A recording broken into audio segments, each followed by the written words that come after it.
never doubted for 1 second that we would finally, as a group, raise to the bar required of us, recognise our statutory obligation.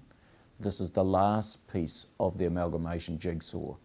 The finalisation of the amalgamation of Auckland was to do the Unitary Plan, and I drove our guys mercilessly on the fact that this was the thing that we had to do, and that secondly, I wasn't getting everything I wanted, they weren't getting everything they wanted. The independent hearings panel had given us a really beautifully positioned piece of recommendation for the Unitary Plan. So it was set up to be done, to be finished. Go back to October 2013. The Herald published a digipoll showing that only 18% of Aucklanders believed that the Unitary Plan was the best way to deal with Auckland's population growth, meaning an overwhelming majority of your citizens weren't convinced that the plan would make Auckland a better place to live. That must have been dispiriting. No, because of course I don't spend a lot of time reading the paper. But didn't it create doubts that you were on the right track? No, look, never. And in many ways I've had to hold myself apart from the normal media commentary. A key part of leadership is one, listening and being able to take on board advice and criticism. But secondly, to be really clear in your vision about what it is you're trying to achieve and to go about that relentlessly.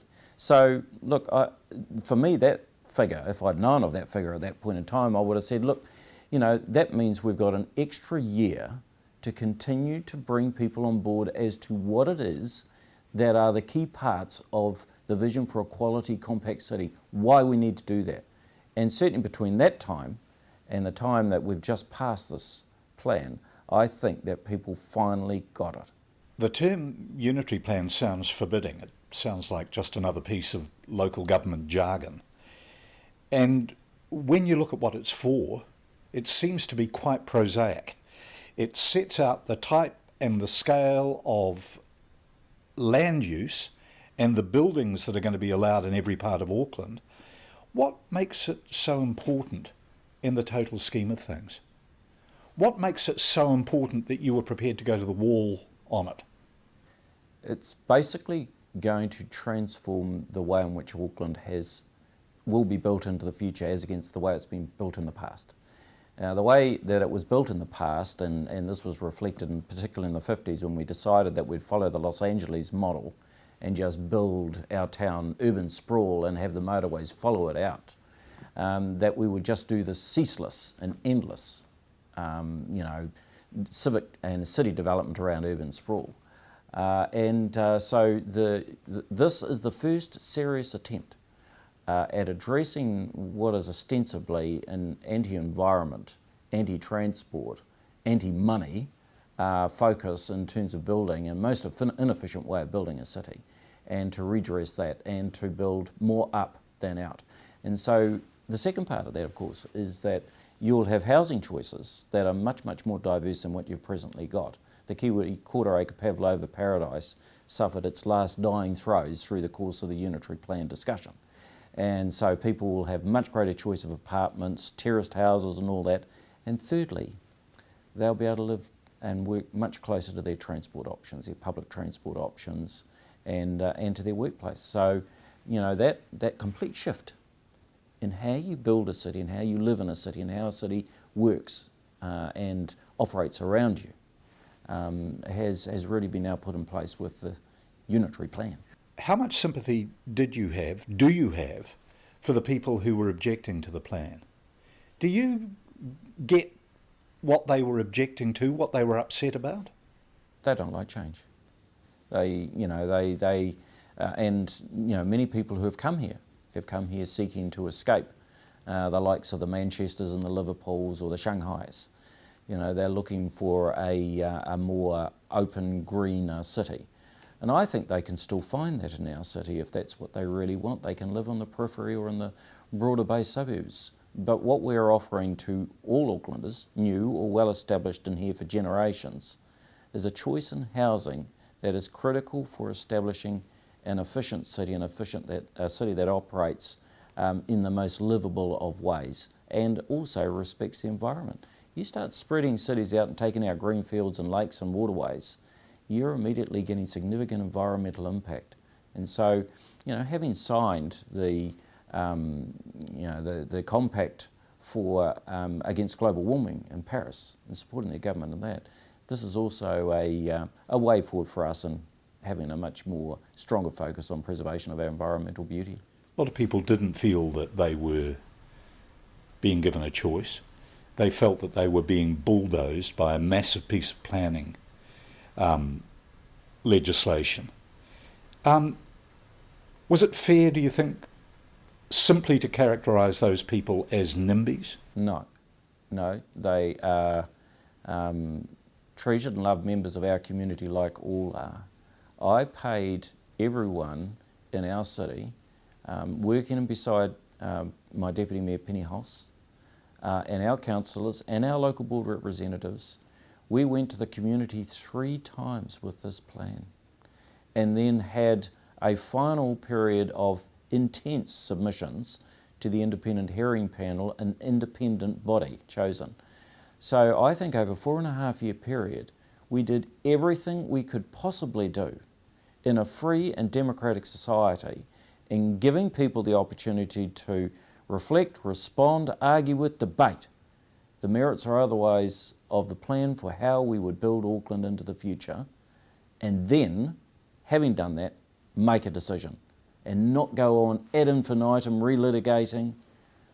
So I think 4.5 years, as against the normal 10 years to do this type of thing, was an ample time. As you've indicated, the final version of the plan represents a compromise. They always do. Mm-hmm. In broad terms, the original plan, before it went to the review panel, envisaged Auckland holding 75% of the growth within existing Auckland urban boundaries and about 25% out. In the end, you've settled for about, what, 66% up? Yeah. Through, what, densification, apartment building, infill housing and so on, and about 1/3 out into more far-flung development beyond the current urban boundaries. Was that a hard compromise to swallow? Yeah, for me it was. I have to say I was fairly focused, and particularly with the Auckland Plan in place that had received 90% of public support for all the consultation, and that had set those parameters for the fact that we're going to build a lot more up than we were going to out. But I'm also philosophical and quite pragmatic. I recognise that sometimes these things are generational, and this is a distinct transformation of Auckland's urban and civic shape. And so I felt, okay, look, the best idea is to do a 2-step process here. Get the first unitary plan in place. Go for something between 65 to 70% of densification around your transport nodes in your townships. And then the next time we review the unitary plan, that'll be in 6 or 7 years' time. That's the time for us to show Aucklanders, by practice, how effective and appropriate this type of closer dense development is, gives them greater choices, contributes to keeping the values of houses down because you've got smaller housing units, and improves our connectivity between our transport. So all of those things. Give it 7 years to show how well that works for them, for their children and for their grandchildren. And so I took a pragmatic position and said, look, it's not what I wanted, it's about 85% of what I wanted. But it doesn't completely undermine the original vision. I think the spirit, the philosophy is very much in place.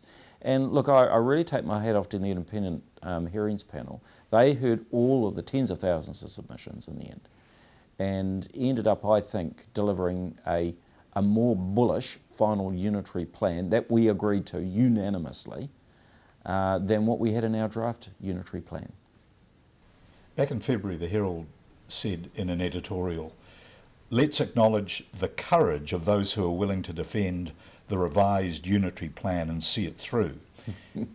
Did it require courage, do you reckon? Yes. All leadership, no matter whether it's in the position that I am in, or wherever it is, requires courage. The defining element of good, strong leadership is courage. Everyone can have a vision. Everyone can be quite clear about how they think things should go forward. People can persuade and articulate, but in the end, it will be down to will. Do you want it to happen?